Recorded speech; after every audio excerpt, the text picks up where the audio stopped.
mau bertanya, apakah perbedaan NU sama Muhammadiyah?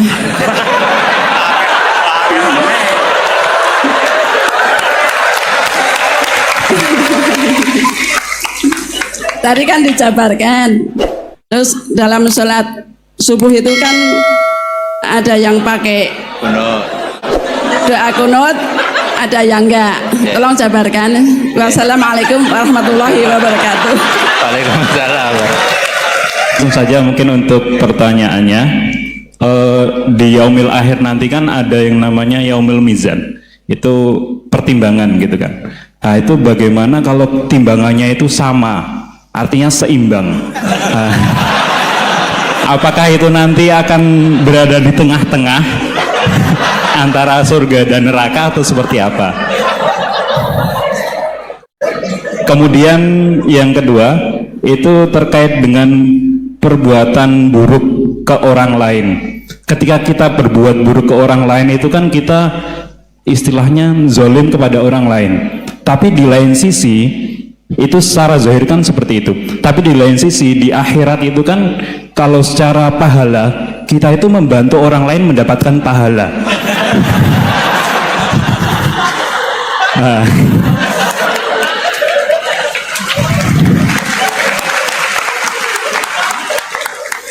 Jadi seperti apa Gus? Terima kasih. Assalamualaikum warahmatullahi wabarakatuh. Gus.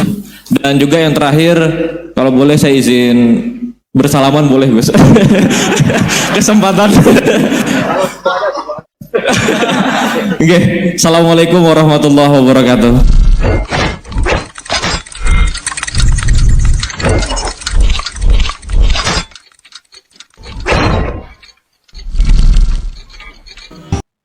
Tiga ya, tiga aja ya. Satu, sini dua, satu lagi dari Ahwat ya Ibu ya. Ya, silakan. Satu dari sana ya. Bismillahirrahmanirrahim. Assalamualaikum warahmatullahi wabarakatuh. Perkenalkan Gus Baha, nama saya Boyi. Mungkin agak beda dengan pada umumnya. Saya bukan dari kalangan santri, tapi ketika mendengar ceramah Gus Baha pada awal-awal saya kuliah itu merasa kok kayak sebelumnya kenapa tidak masuk santri aja gitu. Karena ternyata toh yang diajarkan juga banyak dasar-dasarnya atau prinsip-prinsipnya yang sama dari jalur berpikir dan lain sebagainya. Yang ingin saya tanyakan di sini adalah ketika Gus Baha menyampaikan tentang diroyah, mungkin singkat saja Gus, apakah diroyah ini alat atau ilmu universal yang bisa digunakan ketika berdialog dengan orang-orang yang mengatakan itu kan kaidah kalian gitu, itu kan kaidahmu, ada hal-hal yang memang tidak bisa dipersamakan atau tidak bisa digeneralisir, ya mungkin seperti itu Gus. Dan juga yang terakhir, kalau boleh saya izin bersalaman boleh Gus. Kesempatan. Oke, Assalamualaikum warahmatullahi wabarakatuh. Baik, kita kumpulkan dulu satu lagi ya.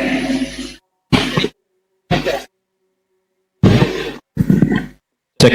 Bismillahirrahmanirrahim. Assalamualaikum warahmatullahi wabarakatuh. Ya, perkenalkan saya Taufik Satrio, biasa dipanggil Tosa. Ya. Ya. Singkatan. Baik, langsung saja mungkin untuk pertanyaannya. Di yaumil akhir nanti kan ada yang namanya yaumil mizan, itu pertimbangan gitu kan. Nah itu bagaimana kalau timbangannya itu sama, artinya seimbang. Apakah itu nanti akan berada di tengah-tengah antara surga dan neraka atau seperti apa? Kemudian yang kedua itu terkait dengan perbuatan buruk ke orang lain. Ketika kita berbuat buruk ke orang lain itu kan kita istilahnya zolim kepada orang lain. Tapi di lain sisi itu secara zahir kan seperti itu.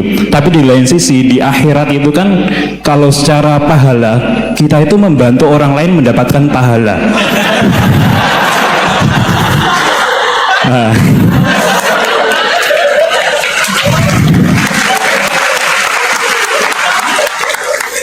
Jadi seperti apa Gus?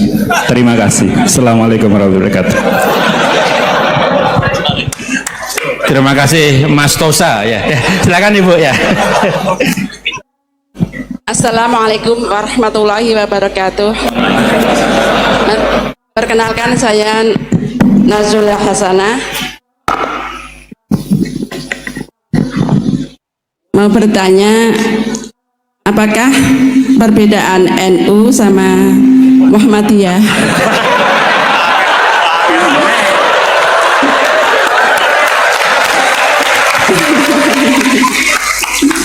Tadi kan dijabarkan. Terus dalam sholat subuh itu kan ada yang pakai doa kunut, ada yang enggak. Tolong jabarkan. Wassalamualaikum warahmatullahi wabarakatuh. Waalaikumsalam. Baik Gus, ini ada 3 penanya. Mas Boy tadi terkait dengan diroya, apakah ini universal, termasuk untuk yang non muslim bahkan gitu kan. Kemudian yang kedua dari Mas Tosa, hisab yang seimbang Gus, kasusnya gimana ini.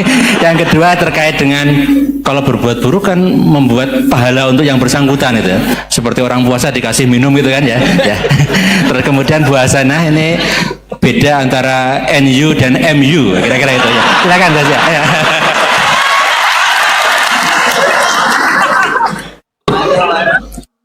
Bismillahirrahmanirrahim. Sebelum saya jawab, saya senang kalian semua senang dengan sesuatu yang taat itu. Banyak orang untuk senang nunggu maksiat dulu. Mungkin melihat perempuan yang tidak mahram, melihat sesuatu yang maksiat. Jadi ini spesial. Majelis ilmu tapi nopo senang. Ini sesuai rencana Tuhan lah. Seorang itu senang dengan taat, senang dengan ilmu. Ini luar biasa, no? Luar biasa. Tadi pertanyaannya kalau diroya, jadi Islam itu agama untuk logika objektif. Jadi diroya itu ya global, universal. Misalnya saya beri contoh Tuhan yang satu. Itu dulu, saya ulang lagi, dulu itu ada imam namanya Imam Amudi. Itu pengajar matematika, Mas Boy. Pengajar matematika. Itu kan nggak lazim, tapi kiai kok pengajar apa? Singkat cerita, ini cerita keramat. Kalau kalian nggak paham ya keramat sendiri. Jangan nggak paham menentang. Singkat cerita, di antara keramat beliau itu Allah itu nyuruh para malaikat disuruh ngaji matematika sama dia. Ngaji tauhid, tapi disebut sama Allah ngaji matematika. Ternyata apa? Cara ngajarkan gini. Misalnya ngajarkan diterang gini. Titik. Angka 2, 3 sampai 1 miliar 1 triliun. Nisbatus naini ila ma la nihayatalah. Itu nisbatul fard asli. Angka itu entah 2, entah 3, entah 1 miliar, semuanya dibanding angka 1 itu namanya cabang. Tetap yang al aslu itu angka 1. Itu otak siapapun itu akan ikrar dengan logika tadi. Bukan kita yang muslim. Semuanya akan tahu angka berapapun jumlahnya, tetap asal usulnya angka 1. Terus dia gambar, ya gambar apa saja, gambar masjid, apa gambar sapi atau gambar apa saja, dimulai 1 titik. Gambar ruwet maupun gak ruwet tetap saja dimulai 1 titik.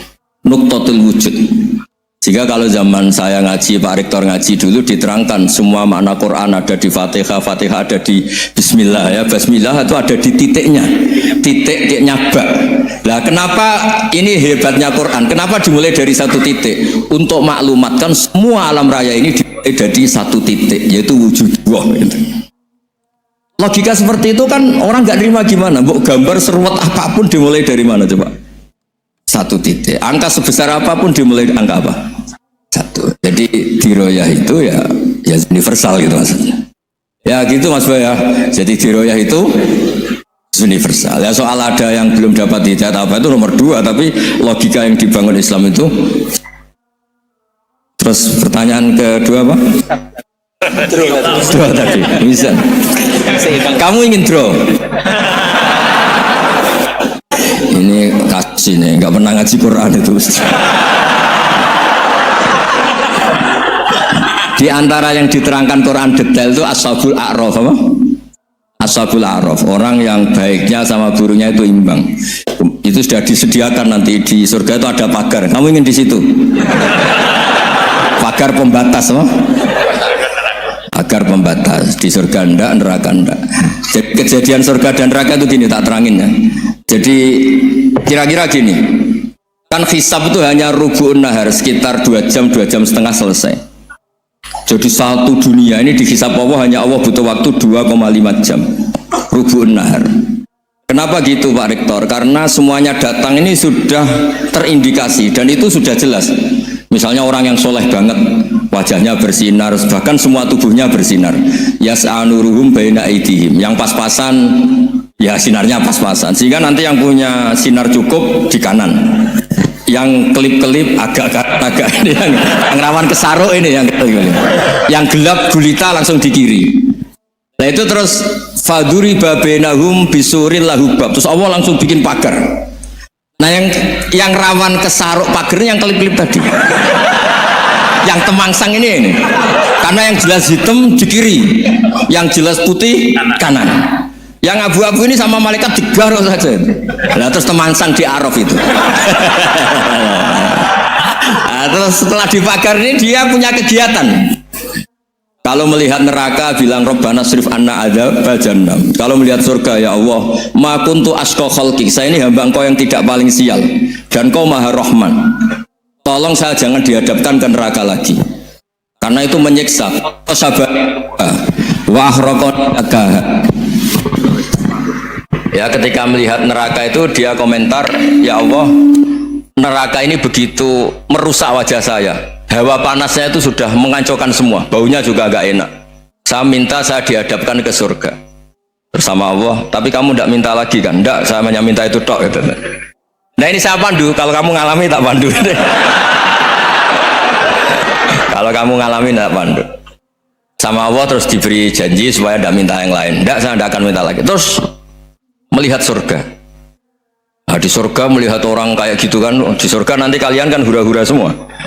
Wah, istri yang di dunia kurang cantik, rewel, yang di surga itu istrinya cantik semua, gak rewel semua, gak minta belanja, cantiknya gak usah kesalahan, uangnya top lah. Terus dia melihat tersiksa, cara Jawa ngiler, weh, masa ngelihat tok. Akhirnya ya lama-lama berani ngajukan, ya Allah masa ngelihat tok, gitu. Dikasih masuk gitu. Ya terus, tapi kamu kan janji tidak minta lagi. Ya, terus ngerayu-ngerayu Tuhan lagi. Akhirnya walhasil nanti kalau betul-betul Araf itu nasibnya akhirnya masuk surga. Tapi tadi digarap dulu lah, dikerjain dulu.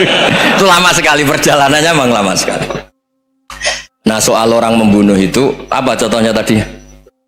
Berbuat buruk sama orang lain, ya apapun lah. Berbuat buruk sama orang lain itu kalau faktanya nanti tobat, Allah yang bisa ngelola itu. Makanya Nabi pernah senyum-senyum, pernah tertawa-tawa. Sungguh ketika Allah menghendaki rahmatnya itu semuanya indah. Yaqtulul qatil fayatubu hadza. Jadi ada orang yang saya membunuh, terus dia tobat serius, kemudian al-maktul yang dibunuh ini masuk surga karena madlum, qatilnya karena tobat serius juga masuk surga. Ya begitu juga di kedzaliman-kedzaliman yang lain. Jadi ya makanya tobat itu penting sekali. Ya taruh saja begini yang terkenal ya, contoh Wahsy itu jelas di surga karena syahid dibunuh Wahsy. Apa Hamzah? Hamzah ini jelas di surga karena matul syahidan, dibunuh secara syahid oleh Wahsy. Tapi karena Wahsy tobatnya serius, nanti juga di surga. Begitu juga keburukan-keburukan yang lain. Jadi tobat ini misalnya ada orang hartanya dicuri. Tentu yang dicuri ini kalau dia orang baik, ya mungkin secara formal lapor polisi, tapi kalau dia orang baik mungkin ridho lah, sudah itu saya ridho kan. Berkahnya ridho, dia menjadi orang baik karena ridho diuji Allah, hartanya apa? Dicuri. Kemudian yang mencuri tobat, entah harta itu dikembalikan, entah dikasihkan masjid sebagai amalnya yang dicuri, entah apa-apa, Allah ngasih tobat orang ini. Kemudian sama-sama jadi orang baik, kemudian sama-sama di surga. Makanya itu Nabi sampai senyum-senyum, betapa rahmatnya Allah tidak terbatas. Sama lagi, betapa rahmatnya Allah tidak terbatas. Bahkan qatil sama maktul bisa ngopi di surga bareng tadi itu. Karena ya tadi masyhur itu. Yang paling legenda dalam sejarah Islam kan, saya pernah membunuh orang yang sangat dicintai Rasulullah. Sebagai tobat saya akan membunuh orang yang paling dibenci Rasulullah. Singkat cerita, Wahsy ini menangi bunuh Musailamah al-Kadzdzab, orang yang ngaku-ngaku Nabi yang merusak tatanan apa? Islam. Apapun itulah, cerita-cerita apapun itu. Makanya saya sering cerita Kalau preman pasar itu tobat, Bu, jangan nyapu masjid. Tobatnya tetap di pasar. Yang dulu pasar gak aman karena dia, sekarang aman karena dia. Jangan tobat terus nyapu di pasar, pasar diganti suksesennya pengganti. Itu nggak fair apa? Jadi kalau tobat itu harus seimbang dengan zaman salahnya. Zaman apa? Kayak Umar. Ketika dia kafir itu orang Islam dibikin takut. Terus ketika dia Islam, gantian orang kafir dibikin takut. Pertama dia Islam langsung marahnya Abu Jahal, awas kalau ganggu Rasulullah, ngadepin saya. Itu fair, kenapa? Fair. Jangan tobatnya bikin orang takut, setelah tobat ke masjid nyapu, yang di pasar diganti penggantinya tetap gaduh.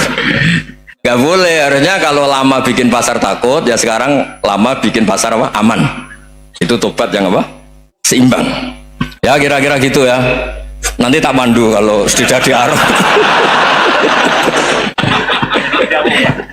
Yang ketiga NU sama MU.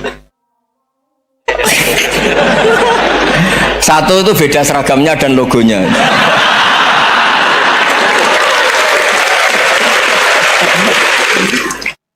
Kedua nama ketua umumnya.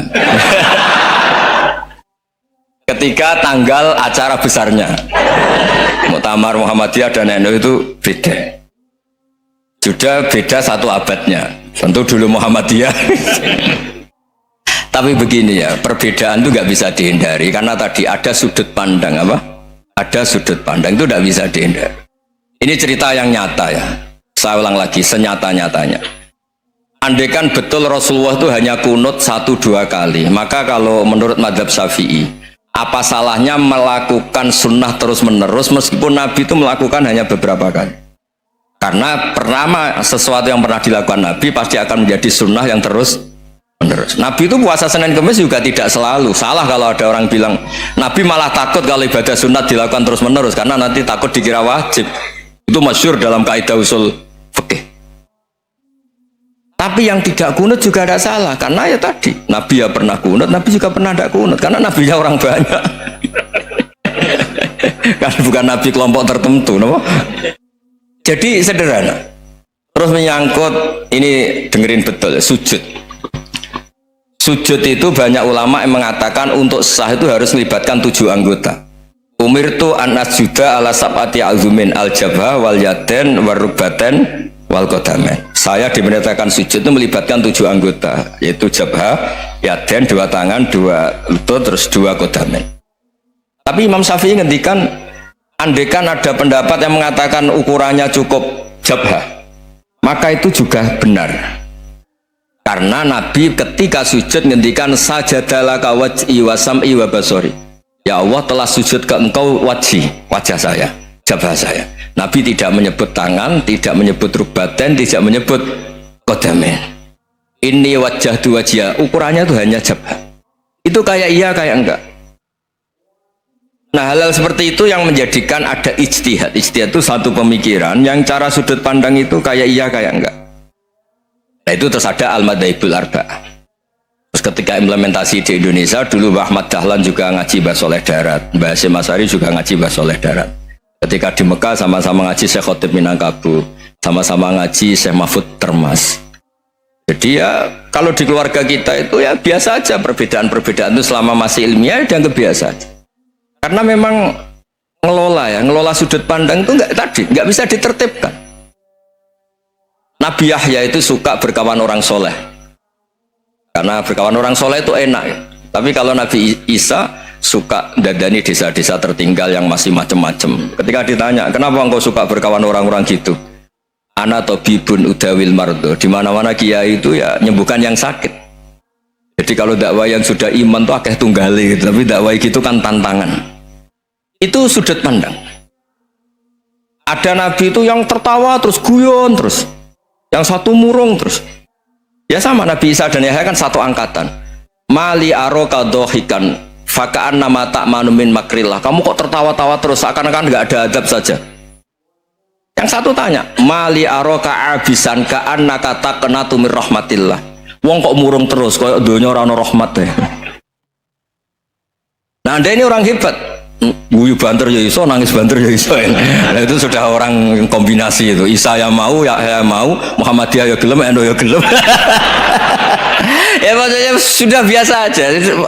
Karena tadi konstitusi NU yang mengatakan ibadah harus ikhlas karena Allah, Muhammadiyah juga sama harus ikhlas karena Allah. Ya sudah, kalau karena Allah sudah selesai kan.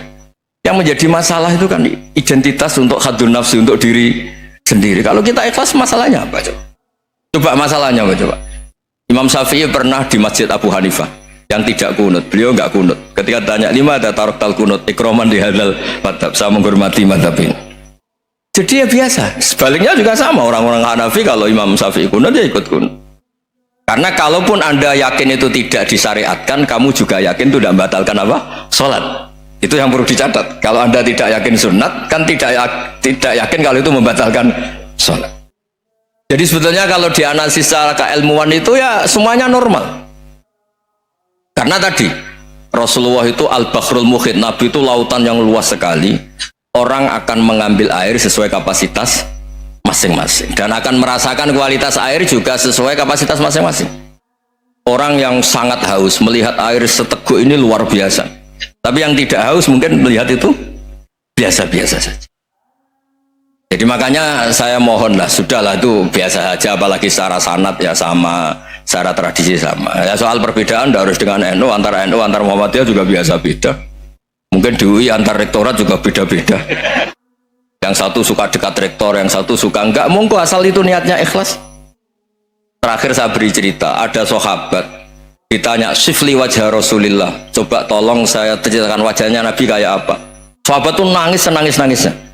Kenapa engkau menangis? Saya itu tidak pernah melihat wajah Rasulullah SAW. Loh, kenapa? Engkau kan sahabat. Sungkan, sebagai bentuk penghormatan saya tidak berani melihat wajahnya. Sebagai bentuk penghormatan pada waktu Nabi, saya tidak berani sowan. Nabi di dalam punya keluarga, punya istri, punya cucu. Kalau saya sowan tuh ganggu. Ya masuk akal. Bentuk hormat itu tidak ganggu kan. Tapi ada orang-orang yang bentuk hormat, bentuk sayang itu sering datang ke majelis Nabi. Sama-sama masuk akal, bisa didebat gimana? Sama-sama masuk akal. Ya sudah, itu ijtihad, maksudnya itu ijtihad, itu sudah sama-sama masuk akal. Abul Hasan Asyadili itu kalau kemana-mana pakai mobil mewah, pakai baju mewah. Ketika ditanya, Anda ini ulama kok pakaiannya mewah, mobilnya mewah? Dan uang ra kepikiran nyangoni ya. Nah, tapi aku tawaduk melas. Terus dibalik numbalmu sakit. Gue nang ra iso mulai kayak gini. Ya tapi misalnya semua gitu mesti ada yang salah paham, itu keangkuhan. Tapi kalau semuanya kelihatan gembel, nanti orang trauma jadi kiai. Takut kayak itu. Ya sudah, itu wilayah ijtihad, sudah tidak usah ya, sukanya sudah, yang penting ikhlas. Anda berani tanggung jawab nanti ketika ketemu Allah Subhanahu wa taala. Nggih, ngoten. Assalamualaikum warahmatullahi wabarakatuh.